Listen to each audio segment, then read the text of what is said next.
Welcome to Straight from the Gavel. I'm your host, Dave Barber, coming to you this day from the House Lounge at the Rhode Island State House. Each and every day at this time, we like to visit with a member of the General Assembly and discuss some of the things they have been working on and its impact on you, the Rhode Island citizen. And it gives me a great deal of pleasure to welcome a woman who's making her first appearance here on Straight from the Gavel from South Kingstown, the Honorable State Representative Teresa Tanzi. Representative, it's great to see you. I appreciate that. It's wonderful to be here. Thank you. I know we've talked to you before on our Capital Spotlight segments, and this is your first time on this particular show. And one of the things we like to do, especially lately, we've had a number of freshman representatives on the telecast, and we like to start by just allowing you to tell our viewers a little bit about yourself. Give us a little background about you, yourself, your family, your profession, etc. Thank you. I am a freshman rep, as you said, so this is my second year that we're just wrapping up on. I live in South Kingstown with my husband and daughter. I was a public policy student at Brown University, spent some time at URI prior to that, so I've had some schooling here in Rhode Island. And originally my family is from New Jersey. I met my husband when we were living out in Utah, moved out here, and it's been 12 years. We're coming up at the end of this month on being in Rhode Island for 12 years. Were you interested in politics for a long time? Is this something you always thought about maybe getting into as you continued to matriculate in your professional life?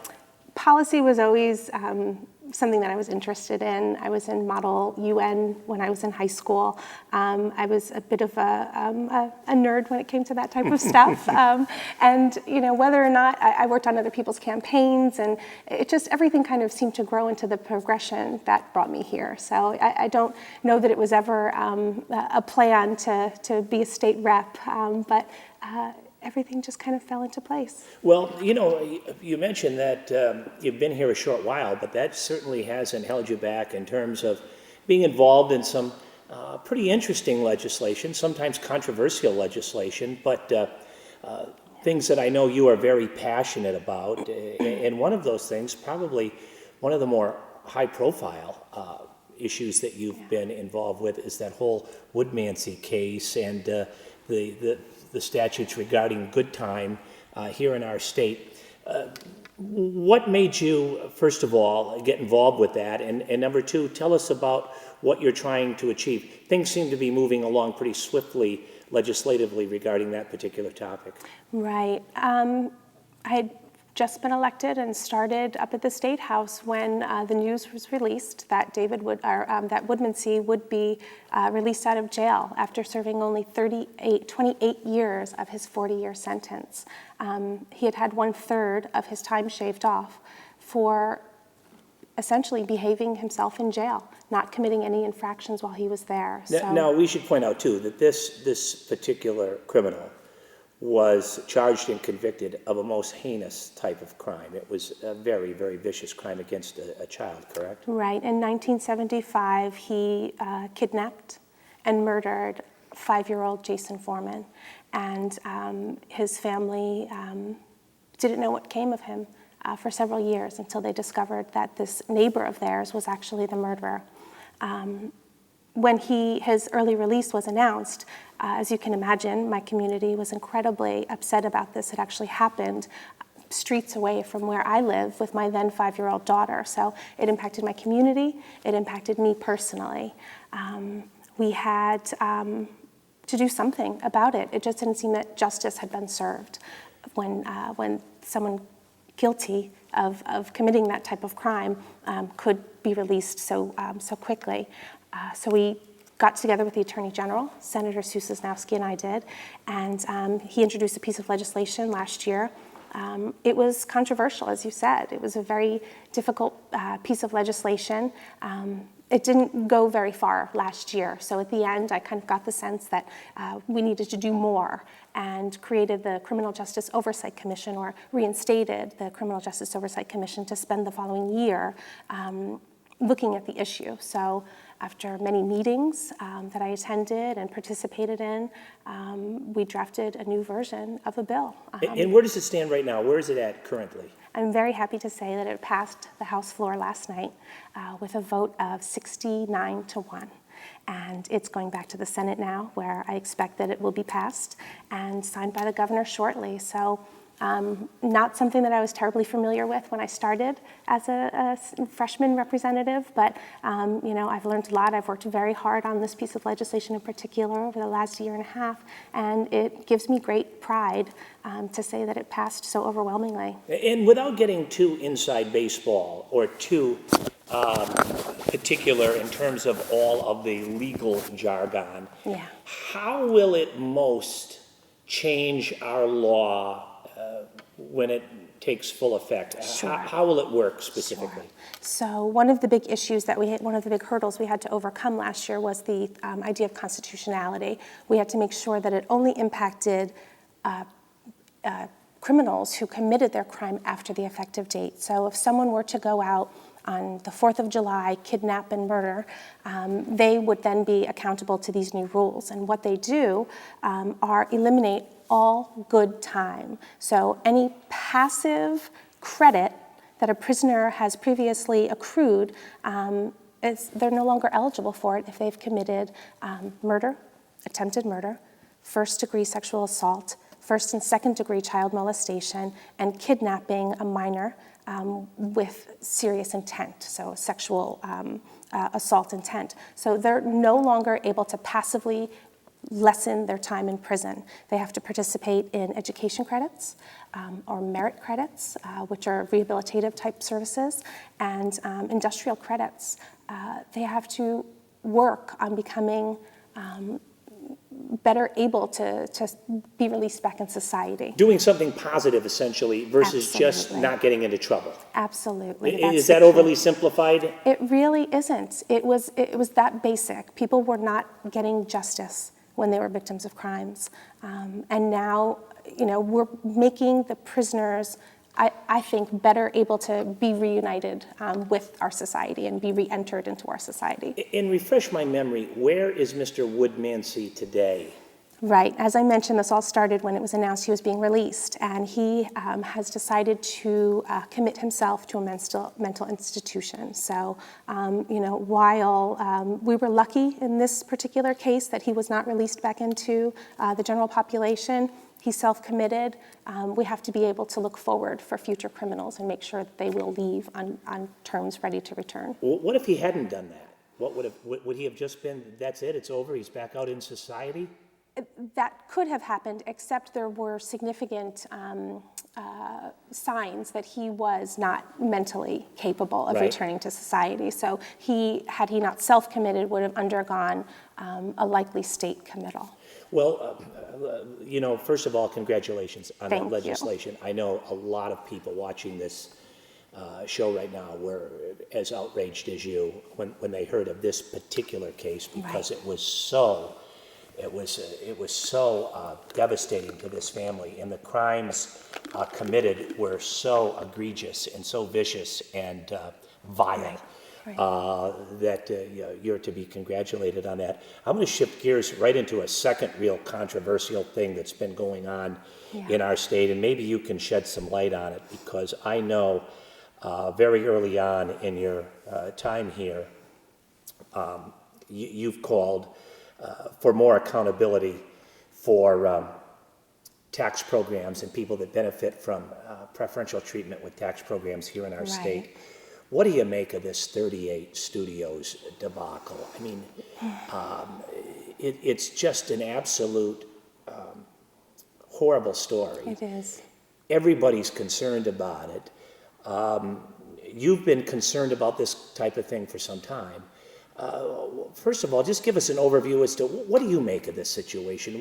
And again, there are still a lot of unanswered questions, I know, but what do you take away from this situation? I was not a supporter of this loan guarantee when it was proposed. I felt that to put so many of our eggs in the basket of one startup company was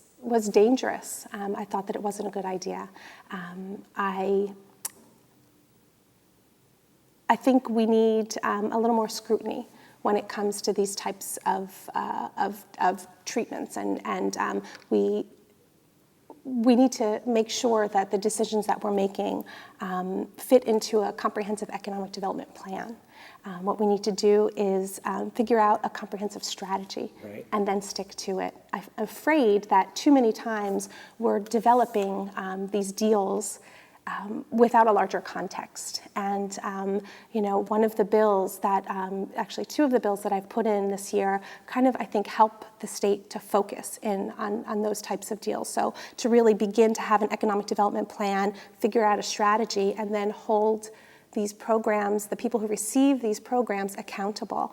I have this book here before me. It's the 2010 Tax Expenditure Report. It's a pretty thick report here detailing the types of special preferential treatment that we give to individuals, to corporations, to industries. They're not all bad, but the problem is we don't give them enough scrutiny. Now, this bill that I'm putting forward would add that scrutiny. It wouldn't directly hit on the 38 studios. What had happened, that loan guarantee, that was something that was outside of our purview in this particular area. But one thing that it has brought to light is the use of the film and tax credit. Yeah, as if, as if the situation isn't bad enough, Kurt Schilling and his company comes back to the state of Rhode Island and then now wants to get tax credits. Right, using state funds. So the way, let's talk about this motion picture tax credit. We have, 238 different preferences that exist. In my bill, they would all have to have a stated purpose. They would have to tell us exactly what their expectations are, and this happens to have it. It has not only a stated purpose, but it has immediate and long-term objectives. It has a cap. It has $15 million. Most of these 238 that are in this book don't. It says when they have to be used, within 3 years. At first look, this is a perfectly written tax expenditure, but even the best written ones have problems, and they still need to be overlooked. Currently, we don't look at these. We write them into tax code, we spend the money through our tax code, and we don't give them another look.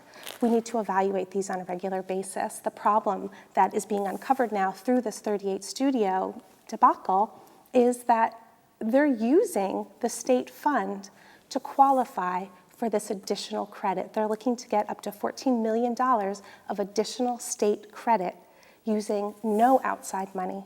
So they haven't engaged any other outside entities to pay for their production of their film and TV credit. And we're going to give them a tax break for spending the money that we've given them.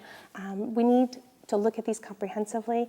We need to look at them often. So what my bill would do is to, every 5 years, they would sunset. It would have a separate part in House Finance. We would have a separate subcommittee exclusively dealing with this. And we would have to provide a line of intent. So as I said, the motion picture tax credit has a stated purpose, but only 7% of these do. And that's a problem. Another real shocking piece of data is that while 31% of them have reliable data on which to evaluate them, only 40% have, quote, no reliable data from which to derive an estimate. There's no data on 40% of these to see if the money that we're spending through the tax code is actually working for the state. So my bill would end that. It would make it so that we reviewed them and that we gave them that intent. Well, I can't imagine you getting much resistance to your legislation. I mean, is anybody going to think that we shouldn't be paying a little closer attention to what's going on here? It's unfortunate that this has brought it to light, and maybe the silver lining to the 38 studios will be that we now take this as a moment to go and comprehensively and thoughtfully review. We're talking about $1.67 billion that it's contained in this book. 75 million is a lot for 38 studios, but imagine how many more disasters are waiting within this book that we haven't yet uncovered. You know, and there's no question that the state and you folks in the General Assembly have a real role to play in economic development. Without a doubt. And having, earmarked a certain number of dollars of our state budget to help companies or to attract business to Rhode Island is certainly a noble cause. Right. But you have to wonder about this whole 38 Studios thing. Is it your understanding, too, that they've laid off all the employees? Are they essentially out of business now? It doesn't appear that there's much left. I heard the news, we're taping here on Friday afternoon, and Thursday evening that news broke. I doesn't seem like there's much left, and at this point we are faced with two options. We can either spend the $112 million that it's going to cost to cover these bonds as the state. We can absorb that somehow, I don't know how, or we can default on them, and that's going to hurt our long-term economic forecast. So we have two really awful decisions. We've got to choose between those two really awful things, and I don't know which is best. I think we still are finding more things out. Well, it seems like your legislation will set the stage for futures and maybe preventing something like this from happening again. That is my hope. But do you think Kurt Schilling needs to be more forthcoming with the General Assembly, the administration, and the citizens of Rhode Island to say, hey, why don't you once and for all tell us exactly what went wrong here and where did all the money go? I don't think that that's going to happen. I don't think that's going to happen anytime soon. And I don't think that's going to help us out of this situation. I think what we have to really focus on now is how to best get out of this. We've got a budget that we're about to pass in the next, few weeks, and we've got a plan for how we're going to get ourselves out of this and how we're going to get ourselves out of the hole that we're in and onto better times. Well, we all have our fingers crossed, but all of us are, as you folks in the General Assembly are, as shocked by this situation and the outcome so rapidly going south. It's just, it's really, really unfortunate. As we continue to talk with you as a member of the House of Representatives, and particularly the area that you represent, fishing is certainly an important part of the economy in your area. You had some legislation, a bill that was approved by the House earlier this year, that addressed what I am told is a serious problem. It's called pair trawling. Right. Now, until I was prepping for this show, I wasn't really familiar with what pair trawling was. I wanted to give you an opportunity, Representative Tanzi, to explain that and why that is a dangerous thing for our fish habitat and the fishing industry in our state. Sure. This practice of pair trawling is when two boats go out together and they tow a single massive net between the two of them, and they can cover a very wide swath of the ocean while doing this. It's an incredibly efficient method. The boats search for the schools of herring because herring tend to travel in schools like this, and they can scoop up anywhere between 600,000 and 1 million pounds of fish at a time, and that can be great. The problem is, we're the only state in the Northeast that allows this practice. So I brought a chart along with me, and if you take a quick look at it, last year when this happened, we had, without pair trawling in our waters, the fishing season opened, we had a nice gradual and then a steadying out of how many fish were caught. And it gave our fishermen work year-round. So our processors were receiving fish year-round, our fishermen were out on the water catching these fish year-round. This is the way that we want to have our economy work, right? We want to make sure that people have the ability to go out every day and fish, absolutely. So this year we introduced for some reason, pair trawlers decide to come in. They realize that they can. They come into our state waters and they fish. And I'll direct your eyes to this blue line, which was this year. It gobbled up our quota. Opening day is January 1st. By February 20th, the entire quota was shut down. So our fishermen now have no more herring to catch for the rest of the year.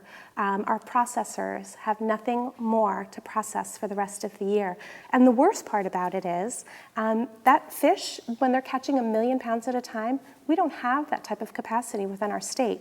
So it's all being caught within our waters and being trucked out of state. Other places. Other places. So our industry lost out on entire seasons worth of fishing. And have you talked to any of the environmentalists? Does it create any problem in terms of our overall population? Is it dangerous in terms, and again, I'm no expert in this sort of thing, but. And that would be a first concern for anyone. But interestingly enough, it's not causing the herring to be overfished. That has a very specific meaning. The species is existing, it's thriving, it's doing well. This isn't going to have irreparable harm on the level of fish that are available out there next year. It just means that this year there's nothing left for our fishermen to catch and our processors to work with. So that was approved by the House? It was, and what this did was it banned pair trawling within state waters for 1 year. And what our hopes are is that the DEM, who is most adept at working with these types of things, that would give them enough time, it would take the pressure off of them to be able to create their own regulations so that people outside of the state who are performing this will know without a doubt that next year there will be no pair trawling. It would give our fishermen the security of knowing that no matter what, there will be no one else pair trawling in the waters as was the case this year. Unfortunately, it did not make it to the Senate side. My fingers are crossed that DEM can get these regulations in place to give us a season starting January 1st. Mm-hmm. I'm most certain that they can. This really was an insurance policy to let the fishermen from out of state know, we're closed for pair trawling, and to give our in-state fishermen the peace of mind to know that they'll have a full season next year. You and your colleagues right now are putting the finishing touches on the budget, finalizing our budget for the fiscal year. You have to be pleased as, again, a rather younger member of the General Assembly that your whole concept and proposal for combined reporting is being utilized as part of this process. Tell our audience why this is significant, why you were for it in the first place, and why this is important to the budgetary process. Without a doubt. And yes, I was pleased that this study was included in last year's budget. It's something I've been working on prior to even my time as an elected official. What combined reporting would do would level the playing ground, right? Or the playing field. So we've got, in my district alone, a local pharmacy on one corner, and maybe 200 yards away, we've got a large multi-state, multinational pharmacy. And these two have to compete, right? They're going for the same exact customers, we're looking for the same market in the same neighborhood. The problem is that through something called combined reporting, the large multi-state is able to hide their profits in other states, and not have to pay their full share of taxes because they perform these complicated tax. Creative bookkeeping. Creative bookkeeping is absolutely one way of putting it, and we want to close that book in Rhode Island. We want to be able to let the mom and pop shop who's paying all of their taxes be on the same playing field as that multi-state pharmacy is. They're both valuable to the state of Rhode Island. Both of these entities are. We don't want to lose anyone's business, but we want to make sure that the smaller business is able to survive by closing that loophole. In one paragraph or less, what did you make of the governor's overall budget proposal? I'm glad we get a shot at it. I'm glad that he proposes and that we change just to start. Oh yeah, you certainly get a shot at it. And I think for my community in particular, the tax that was proposed on rentals would have been devastating. I think it really I've had far more people contact me about that than anything else so far. Narragansett and South Kingstown are two vacation communities, and we're not talking about people who are coming from, Minnesota to rent houses. Most of the people who come down to Narragansett and rent down in Scarborough are people who live within our state. So if it were, taxing those who are coming here, it still wouldn't have been a great thing, but the fact that we're taxing our own residents such a high percentage, I'm grateful that the speaker came out immediately and said that that wasn't someplace that he was willing to take the state. And the other thing that I heard an awful lot about was the 10% on the meals and beverage, Right. raising that from 8% to 10%. And while I love the goal that the governor had of using that money to fully fund education, which I think is an incredibly important thing to do in the state of Rhode Island, I think we do need to make that investment in education. I just don't think that putting that burden on restaurants is the way to do it. Well, and the speaker agrees with you there too. Absolutely, I'm grateful for that. Because again, tourism's a big part of your community, and again, It is. that would have been tough on the restaurateurs and people that are in that, that are trying to attract that tourism in conference, that conference dollar. Yeah. I guess congratulations too are certainly in order. You were recently honored by the YWCA of Northern Rhode Island as a rising political star. And that has to make you feel pretty good, especially when you're relatively new to this political business. For them to single you out and call you a rising political star, that's quite a compliment. I fear I may be blushing. It was a surprise, and it was a wonderful surprise. It is awarded to people who are just beginning their careers, and that type of recognition has made the work that I've done in these preceding 2 years all worth it. Well, and they held this celebration called Women Holding Office Celebration. Maybe you can be a role model for other young women to look at getting involved, motivating them, serving as a mentor, if you will, to getting involved in the process. Absolutely. That was the best part about it. When I received the award, I brought my 6-year-old daughter up on stage with me, and we looked out into the room together, a sea of faces, mostly women, and we sat back down, and she was just thrilled and hugging me and saying how great it was, and she said, "There's so many women here, Mama." And to see, for her, from her perspective, to see all of these women being honored for the work that they have done, it was great. It really was. In the last 30 seconds, how have the first 2 years been for you? Has it been what you expected? I don't think anyone can know what to expect. I think one of the, it's hard to sometimes get 74 other people on board with you. I've enjoyed my time up here. I love the one-on-one constituent type things that I get to do.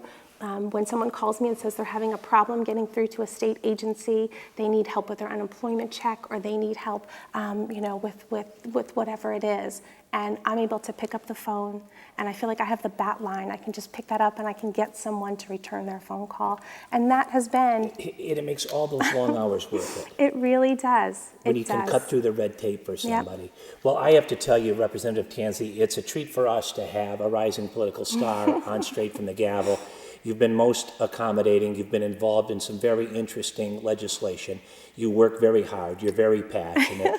And I thank you for being so generous with your time today and sharing your thoughts with us. It has been my pleasure, Dave. Thank you. And of course, thank you so much for tuning in. My name is Dave Barber. Remember, you heard it straight from the Gavel.